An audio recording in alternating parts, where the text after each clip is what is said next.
Ah, it tastes so good. Wow. Hey, what's up? So today we're cooking some chicken with onions, peppers and garlic. 3 servings total if you follow what I'm doing. Really high in protein meal. So we're gonna be using 650 grams of chicken, 1 broccoli, 1 onion, 1 red pepper, 4 garlic cloves. All the seasonings there, I would recommend using it. You don't have to use all of it. Dig out at least some of it. Make sure you salt and pepper it. Optional Greek yogurt to actually finish off at the top. Full fat, of course. Let's get right to it.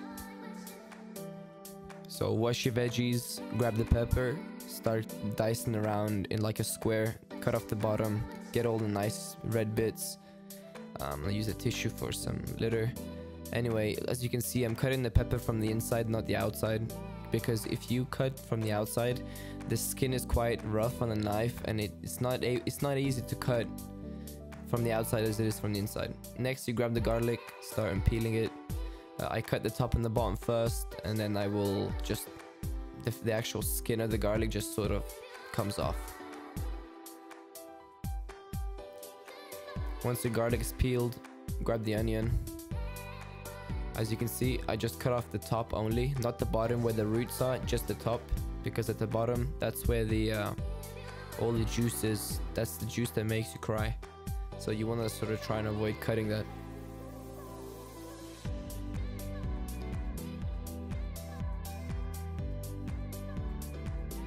Once you peeled your onion, as you can see, I'm cutting off just the top of the root. I'm not actually cutting into the onion, I'm just clearing off the roots, the final bit where the skin of the onion holds on.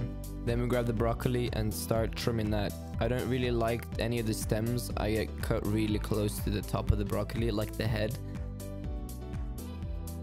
I'm just trimming the broccoli pretty much. As you can see, I'm about to show you. It's just like a trimmed off tree. That's what it looks like. Okay, back to the onion. As you can see, I'm not cutting straight through the middle. I'm actually cutting on the side. So again, we don't cut through those nasty juices and it starts leaking out and making you cry like a little baby. So right here, I actually realized once I cut into the onion that I actually wanted big chunks. So I turn the onion and I'm basically cutting the onion from top to bottom. Top being the non-root part where all that nasty stuff is. Anyway, it's up to you if you want big or small pieces. I just thought I wanted bigger pieces. Now right here I'll show you the root part. This is where all that juice is. You want to avoid cutting into that and you should be okay.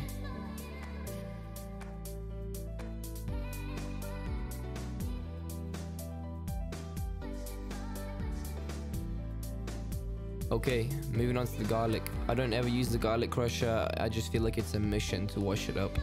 So you're just gonna use the base of the knife to basically crush the garlic. Sharp end is actually pointing away from you, so you don't end up cutting yourself. You just basically crush the garlic and it's gonna save you like having to slice it the one way. And then you just chop it up into little pieces like this, and there you have like minced garlic pretty much. I'm gonna drop half of it on my veggies. I'm gonna keep the rest for the chicken.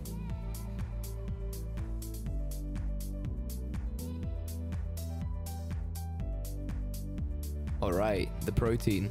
Moving on to the chicken. Honestly, you're dealing with raw meat here, so let's remember cross-contamination. Once you finish dealing with the chicken, make sure to wash your hands and the surfaces, the knives, the chopping boards, everything, because this is raw meat and you can get poisoning. So yeah, just be smart. All I'm doing here is I'm trimming off the fat, the white stuff that you usually get, and also some of the ligaments. I think they're ligaments, I'm not really sure, but basically it's stuff that I don't want in my chicken, because if I end up getting it in my mouth and I'm chewing it, it's not a nice texture. It's quite chewy and bony really. Anyway, I'm just trimming out, then I call them the nasty bits of the chicken, and throwing them in the tray that I got them from. Now the actual cutting of the chicken, you want to make sure you keep all the sizes similar. You don't want bigger pieces, smaller pieces. That's bad. So as long as you keep those sizes similar, quite small, the chicken's only going to take a couple of minutes to cook.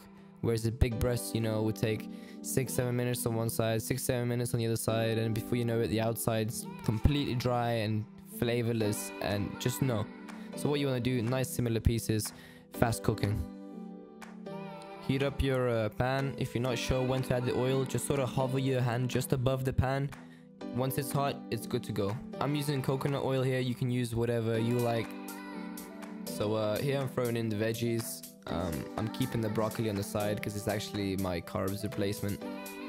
Anyway, it's the peppers, the garlic, and the onions that are going in.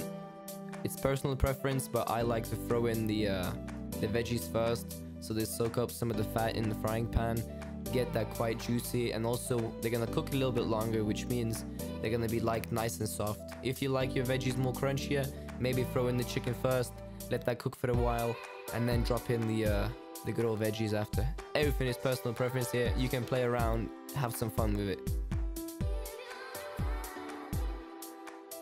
So I'm just making some space for the chicken here. It's gonna be coming into the pan with the garlic now. You want to spread it out nice and evenly, so as much as the chicken is touching the pan, it's all starting to cook straight away. Use up that surface area. Throwing in that garlic. Just remember that you are dealing with some raw meat here, so you want to make sure you go and wash your hands so there's no cross-contamination. Once you come back, that meat is still nice and red. You're going to start seasoning it. Pepper, salt, and I'm going to be throwing some paprika over it. Just, you know, I'm not using no tablespoons, nothing like that. Do everything by eye. If you're not sure what it tastes like, dip your finger into that jar and taste it. See what it tastes like. Start playing around with flavors.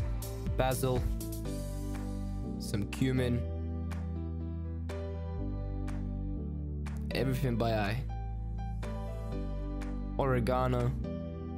This is the time to be seasoning your meat. While it's still red, it's still gonna be soaking up all the seasoning really quickly and easily. Some coriander.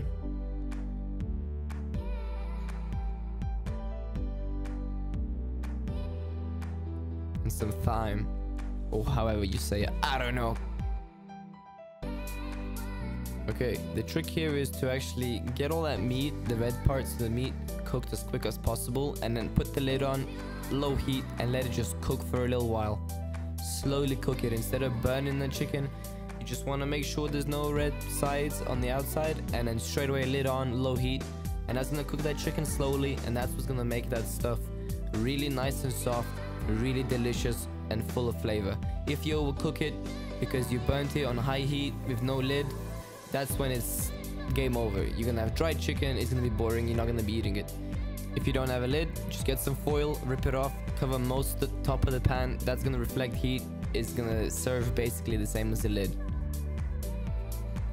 Now once the chicken's been cooking for a couple of minutes, you wanna take the lid off and just start breaking the big pieces open and have a look if it's red inside. I usually check around 5-6 pieces, the big ones. If they're not red in the middle, that chicken's pretty much done. Be careful, use common sense, but you know, you'll get a feel for once the chicken's cooked. Right here, for my carbs, instead of rice, I actually used the broccoli. So I took the chicken out the pan, threw in the broccoli, and just fried it for a couple of minutes on high heat. And here's some leftover salad from another meal. Of course, you could just do some broccoli and some rice, or wrap it in a wrap. Play around, whatever, tomatoes, cucumbers, whatever your game, go for it. I'm gonna use some Greek yogurt to finish off the meal, and voila, you're done. 30 minutes, quickly wash up, and you're done. 3 days of good meal prep. Just to show you, this is how I usually do my lunch for work.